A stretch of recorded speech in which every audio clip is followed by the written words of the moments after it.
The global stage has always been defined by power struggles, ideologies, and the clash of visions between nations.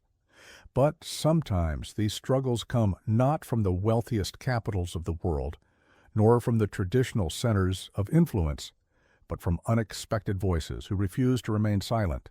In this moment, one such voice has come to define the unspoken frustrations of an entire continent. Ibrahim Traoré, the young and defiant leader of Burkina Faso, has once again placed himself in the crosshairs of international controversy by openly opposing Donald Trump's immigration ban and visa cuts, which disproportionately target African nations. This is not merely a diplomatic disagreement, it is a collision between two worldviews, one built on walls, exclusion, and the control of global movement, and the other demanding fairness, equality, and recognition of Africa's rightful place in the global community. To understand why Traoré's stance carries such weight, and why his challenge has sparked heated debate, we must unpack the deeper history of immigration politics, the impact of U.S. visa restrictions on Africa, and the broader implications of a leader from a landlocked West African nation confronting a former American president who still shapes global conversations. The announcement of new immigration restrictions by Donald Trump's camp, even after his exit from the White House, is not simply about domestic American politics. It is a signal. It tells the world that the movement of people, particularly from Africa, continues to be viewed through the lens of suspicion, fear, and control in some Western circles. The proposals include cuts to student visas, tighter restrictions on work permits, and outright bans on entire African states deemed high risk. Such measures strike at the heart of Africa's future because the flow of students, workers, and professionals to the United States has long been one of the most significant links binding the two regions. For Africa, migration is not a simple statistic. It represents dreams, opportunities, and connections. Every year, tens of thousands of African students seek to study abroad, hoping to return with knowledge and skills that can transform their nations. Skilled professionals, doctors, engineers, scientists, have built bridges across borders, contributing not only to host countries, but also remitting billions back home. When these channels are blocked or restricted, it is not just the individual's dreamer who suffers. Entire families, communities, and nations are deprived of development. And this is precisely where Ibrahim Traoré enters the global conversation.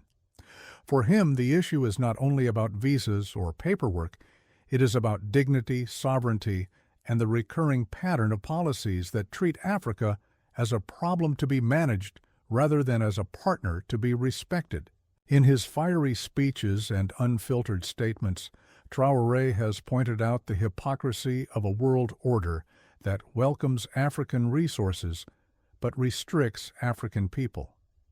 He asks the blunt question many leaders avoid: how can nations benefit from African oil, minerals, and agricultural exports, yet slam the door on the very people who produce them? The symbolism of a young leader from Burkina Faso challenging Trump cannot be understated.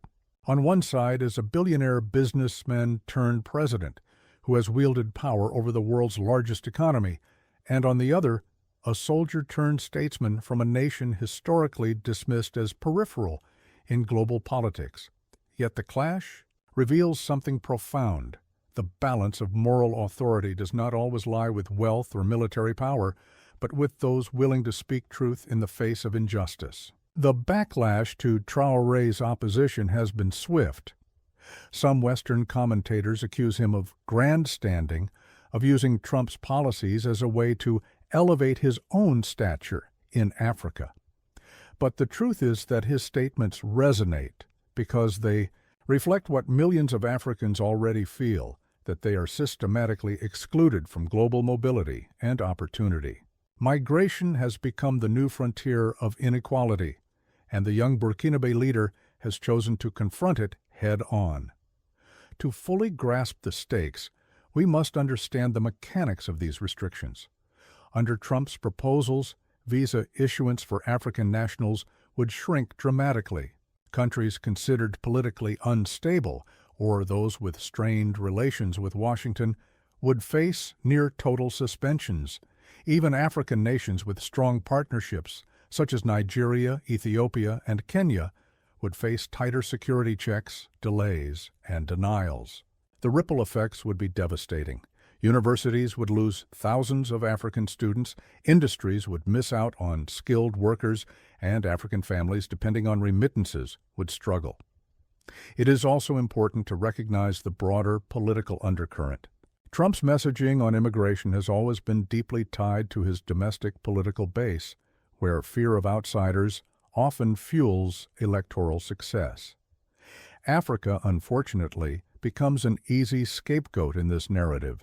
But when Africa is targeted, the world cannot pretend the consequences remain isolated.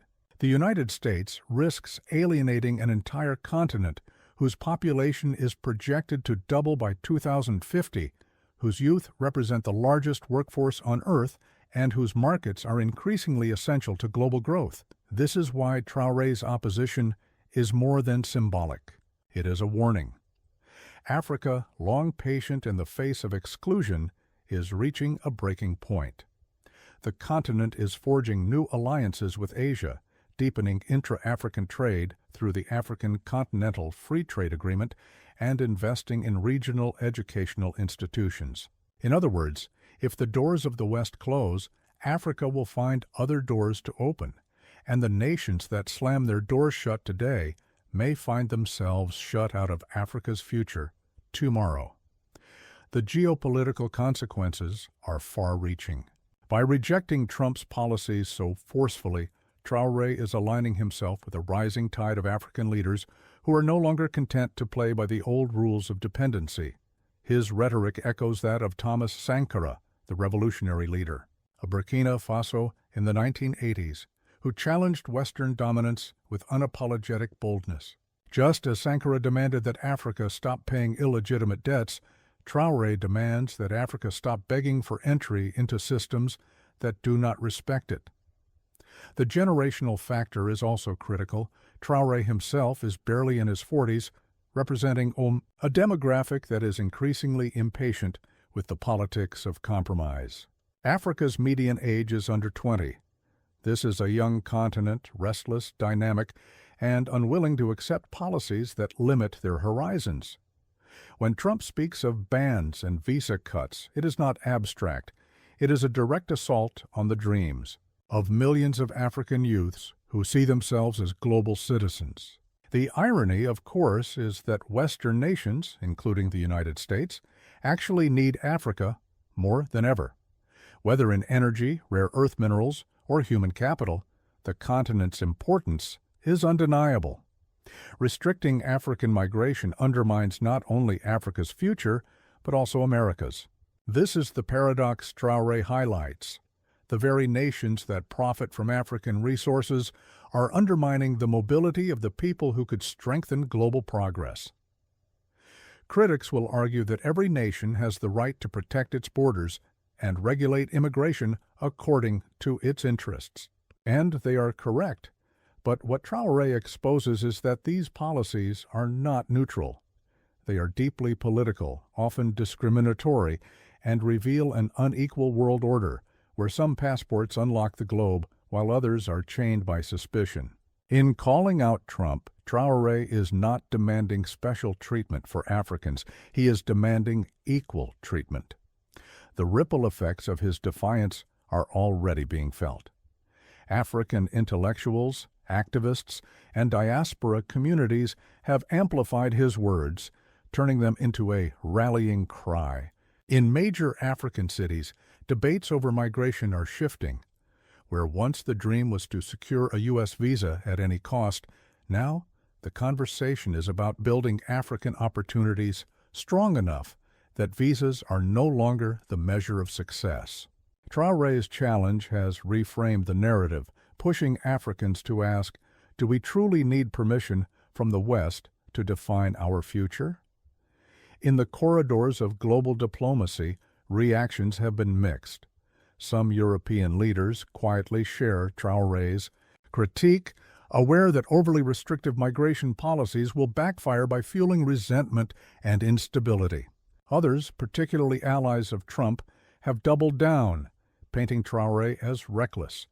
But regardless of how one interprets his words, the fact remains that a leader from Burkina Faso has forced the world to confront uncomfortable truths about race, power, and mobility in the 21st century.